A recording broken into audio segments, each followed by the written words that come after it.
20 joueurs, 20 joueuses, bienvenue dans cette nouvelle vidéo. Évidemment, pas top la matinée. Ici Figré, nouvelle dégustation. Cette fois-ci, je vous parle de Bad Company. Ça, c'est un jeu chez Aporta Games. J'aime en général assez bien les jeux d'Aporta Games. Ils ont plusieurs gammes, hein, ça va assez costaud, moins costaud, mais toujours avec des dés qui permettent de faire des choses. Et donc ils sont assez innovants dans ce genre de choses avec les dés. Donc c'est un jeu de Christian Hutsby, Kenneth Minde et Elif Svensson. C'est pas des auteurs inconnus, loin de là. En tout cas, les noms de Svensson et Elif sont souvent associés au jeu d'Aporta Games. Donc voilà, ici c'est un jeu donc de 1 à 6, vous pouvez jouer seul si vous voulez, à partir de 8 ans, où voilà, chaque joueur est une bande de gangsters et on se balade en ville et on doit fuir la police évidemment, hein, tout en ramassant des butins, etc. Donc voilà, un thème bien sympathique, c'est pas un gros jeu, ça joue en une demi-heure. C'est pour 8 ans et plus, hein, moi, donc je vais essayer de voir si ma petite fille accroche ou pas. Encore une fois, avec des dés. Mais je vous explique là tout de suite sur le plateau afin que vous puissiez savoir si ce jeu est pour vous ou pas. Donc voici, en cours de partie, comment ça se présente. Donc on a deux plateaux centraux ici. Donc le premier, c'est un peu la ville, hein, où on va essayer de partir, prendre des butins, prendre des pièces, etc. On voit qu'on est des gangsters. Et donc, on a une voiture de police qui nous suit, hein, je l'ai mise couchée pour que ça se voit bien à la vidéo, qui démarre en fonction du nombre de joueurs à un endroit bien précis ici, donc 2, 3, 4, 5, 6. Et les joueurs ici, ces deux joueurs commencent sur la case bleue au début du jeu. Et en cours de partie, vous allez voir qu'on peut avancer comme cela. Ici, par contre, c'est un autre petit tableau qui sert à comptabiliser les points de victoire, ainsi que un chemin où on va aller recruter et améliorer son équipe, sa gang. Chacun a deux petits plateaux séparés, vous voyez, qui se séparent en deux, sur lesquels c'est juste qu'on retrouve toute la valeur de dés. Donc de 2 à 12, puisque 2 dés, ça va de 2 à 12. Et chaque numéro voilà, est représenté et permet de faire des choses. Donc c'est un peu les actions qui permettent de faire ce truc-là. On a ici des cartes qui sont des genres de petits objectifs à réaliser en cours de partie. Alors, on a toujours deux devant soi. Et quand on en complète une, on en reprend une autre parmi les 5 qui sont là. Et quand elle est faite, on la retourne et on la met de ce côté-ci. Voilà, qu'est-ce qu'on a encore? On a ici des cartes qui permettent justement d'améliorer nos équipes ici. Et des marqueurs et des sous. Voilà, ça c'est un peu la configuration du jeu. Alors comment se déroule une partie? C'est bien simple. Il y a un joueur actif. Le joueur actif va prendre les 5 dés et va les lancer. Voilà, hop, il lance les 5 dés. Et donc le dé noir va faire avancer la voiture de police. Donc on le laisse sur le côté près de la police, faut pas l'oublier. Et ensuite, voilà, on a les 4. Ça c'est le résultat du dé du lancer. Le joueur actif va maintenant associer les dés 2 à 2 afin de faire 2 paires, ce qui donne les chiffres. Et là, il va le déterminer en fonction de ce qu'il a envie d'activer comme personnage. Donc il peut ici, dans ce cas-ci, si on les met comme ceci, il y a plusieurs possibilités. Il peut faire 4 et 7, il peut faire 5 et 6, et il peut faire 8 et 3. Donc il va regarder ce qu'il a besoin de faire. Alors la mécanique c'est bien simple, donc s'il active là où il y a 2 pièces, il prendra simplement 2 pièces.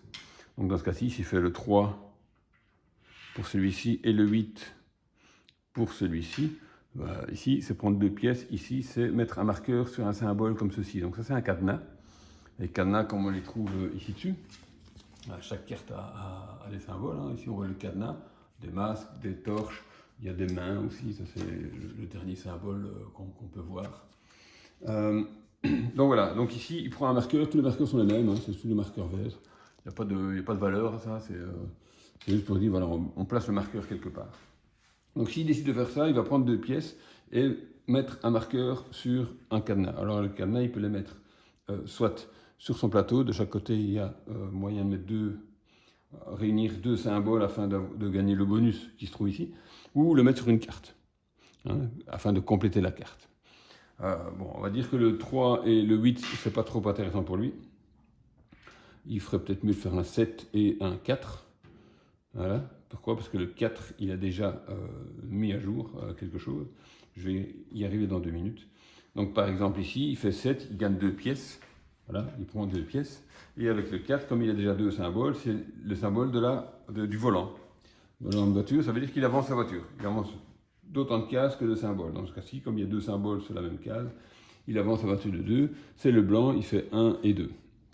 Alors, sur le plateau, ici, au fur et à mesure qu'on avance, il y a des checkpoints avec des petites barrières et des petits bonus. Si la voiture des gangsters passe avant la police, ils gagnent le bonus quand ils traversent un checkpoint.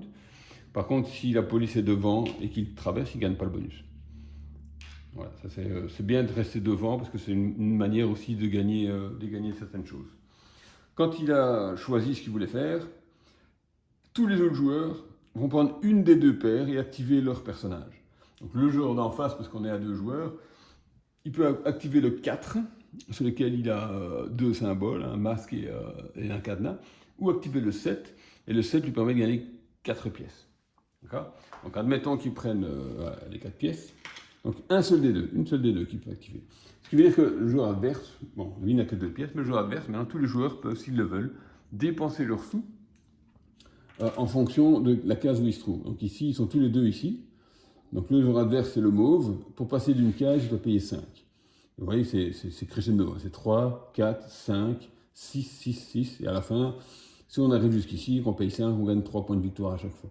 Donc le mauve, dans ce cas-ci, peut payer les 5 pièces pour avancer d'une case, ici. Et ça lui permet d'améliorer ses personnages. Donc il prend 3 cartes, voilà, dessus de la pioche. Hein, on va dire que c'est celui-ci, on va dire que c'est le blanc, c'est pas grave. Et il a donc 3 cartes qu'il va pouvoir choisir. Il va en choisir une qui va placer au-dessus de son personnage. Alors évidemment, le chiffre doit correspondre au personnage. Donc s'il prend le 7, il devra le mettre au-dessus du 7. S'il prend le 8 au-dessus du 8 et le 9 au-dessus du 9. Et le symbole qui apparaît en plus. Donc s'il veut bouger vite sa voiture, il va prendre le 7. Je vois qu'il est quand même, le blanc a quand même pas mal de vent, donc il n'a peut-être pas intérêt. Mais il pourrait prendre, donc le 7, on va dire qu'il ne va pas le prendre, donc il jette la carte. Il lui en reste 2. Parmi ces 2-là, c'est le même symbole. Il doit juste savoir s'il le met sur le 8 ou sur le 9. En plus de ça, à la fin du jeu, il y a des points de victoire au-dessus des cartes. La carte du dessus rapportera le point de victoire. Donc après, si j'en remets une deuxième sur le 8, je perds le point de victoire qui est là, mais je regagne celui-là, hein, en gros.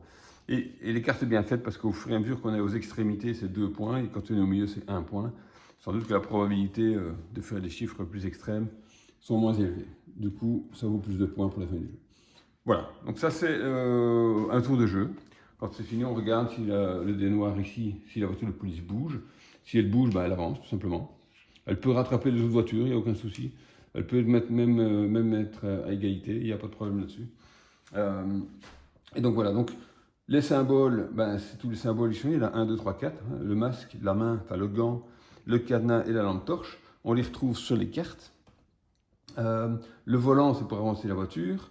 Les pièces, c'est pour gagner des pièces afin de pouvoir avancer ici. Ça ne sert qu'à ça, les pièces. Il ne faut pas chercher autre chose. À moins qu'il y ait des objectifs et des bonus quelconques, mais c'est assez rare. Et ensuite, donc, si quelqu'un termine une carte, il a le bonus immédiat qui est en dessous. Bon, il y a des bonus immédiats, il y a des avantages en cours de partie, hein, comme ici, à chaque fois que, si jamais on construit celle-ci, on la remplit, on la met ici. Et ce bonus-là, c'est qu'à chaque fois qu'il avance sur ce plateau-ci, au lieu de prendre 3 cartes et choisir une, il va en prendre 5 pour choisir une. Ça lui donne plus de variété. Voilà. Il y a aussi en mauve, c'est des points de victoire à la fin du jeu. Donc cette carte ne vaut pas de points de victoire, mais par contre, elle vaut 1 point de victoire par symbole lingot d'or que vous avez sur toutes les cartes que vous avez faites. Donc n'oubliez pas, on la fait ici, on la retourne, on la met ici en dessous. On peut en avoir 6, enfin un peu plus s'il faut. Voilà, l'autre chose à signaler, on a ici des bracelets. Donc il y en a un par type de butin, on va dire. Donc le lingot d'or, on a ici les sacs de monnaie, les diamants, et de l'autre côté, on a encore les œuvres d'art. Et ça, c'est les symboles qu'on trouve ici au-dessus. Et celui qui en a le plus, il prend le bracelet, enfin le collier plutôt, et il le met sur ses cartes. Donc ici, vous voyez, le blanc, comme il est le seul à avoir des diamants et des sacs, parce que l'adversaire n'en a pas encore, et bien donc il a pu prendre les deux. Et donc il l'a mis sur ces cartes-là. Donc maintenant, quand il active ces chiffres-là, il gagne un point de victoire, en plus des symboles qui sont là. Donc c'est un petit plus. On voit que le blanc ici l'a fait une fois, parce que le blanc, lui, il a déjà fait une carte qui est des œuvres d'art. Lui, il n'en a pas. Et donc il a mis ça sur un personnage qu'il a déjà activé une fois, donc gagné un point de victoire. Un autre bonus qu'on peut avoir, c'est ici, c'est une carte loot. Les cartes loot, ben, c'est des butins. Et là, c'est soit des points de victoire. Ici, il en a pris une, c'est 3 pièces d'or. Donc, il la garde cachée et quand il en a besoin, il la dépense. Les cartes points de victoire, c'est vers la fin du jeu. Bon, il y a d'autres petits bonus. Hein. Donc, on a par exemple celle-ci, permet de, quand on choisit une valeur de dé, donc le 7 ici, il peut éventuellement prendre soit celui à gauche, soit celui à droite, donc le 6 ou le 8. Donc, ça peut être intéressant. Ça permet de mettre un jeton marqueur n'importe où. Ici, quand on n'est pas le joueur actif, on peut quand même prendre la valeur des 2 dés. Donc ici, par exemple, c'est le blanc qui joue. Le mauve qui est en face pourrait dire, ah ben, je dépense ma carte et j'utilise le 7 et le 4, et non pas un des deux. Voilà, c'est les petits bonus. Ça, c'est mettre 2 symboles comme ceci. Et voilà, c'est assez simple, il n'y a pas de souci là-dessus. Donc il y a du hasard dans le jeu, mais ça tourne super bien. Alors ici, bon, les personnages, ça c'est super bien fait. Donc c'est tous la même chose, hein, c'est toujours les mêmes symboles. Mais alors ça se met au-dessus. Et vous voyez, ça correspond. Hein. Il y a juste la ceinture qui monte et comme ça, vous pouvez augmenter les cartes. Vous ne cachez pas le collier, évidemment. Et vous voyez, ouais, c'est vraiment bien fait. C'est un beau petit design. Un petit jeu léger, bien sympa. Alors, le jeu se termine quand? Le jeu peut se terminer de 2 manières. Donc, la première, c'est qu'un joueur parvient à remplir 6 cartes, ici. Donc, vous voyez, 2, 4, 6 jusque-là. Il peut éventuellement faire d'autres, mais au moins 6. Donc là, il déclenche la fin du jeu. On va terminer le tour. Ou dès qu'une voiture, peu importe laquelle, ça peut être la police, arrive dans la zone rouge, là aussi, ça déclenche c'est la dernière manche. Donc après ça, on refait une manche où on lance de nouveau les 4 dés, mais pas le dé de la police. Et tous les joueurs, cette fois-ci, peuvent combiner les 4 dés comme ils veulent. Donc faire les paires qu'ils veulent. Tous les joueurs. Ça, c'est pour le dernier tour de jeu. Et ensuite, ben, on compte les points. Donc les points, c'est les cartes qui sont visibles ici au-dessus. Donc s'il y a une carte en dessous, comme celle qui est ici en dessous, ne vaut pas de points. On regarde que ce qui est visible au-dessus. On garde les points éventuellement des cartes qu'on a ici. Vous voyez ici, c'est 3 points, 5 points. Celle-ci, c'est 1 point par symbole de lingot. Donc ça dépend de ce que vous avez ici. Les points qu'on a ramassés ici, mais ça, on les a ramassés là. Voilà, ça c'est tout. C'est à peu près tout ce qu'on marque comme point de victoire. Ce que je n'ai pas expliqué, c'est ici. Donc il y a 2 cas particuliers, c'est le 2 et le 12, et les symboles qui sont ici. Donc ici, vous pouvez, si dans vos cartes vous n'avez pas envie, vous pouvez mettre des marqueurs ici. Et à partir du moment où vous mettez le deuxième marqueur, eh ben vous gagnez le bonus qui est là. Donc ici, vous allez retirer les 2 là et en mettre un où vous voulez.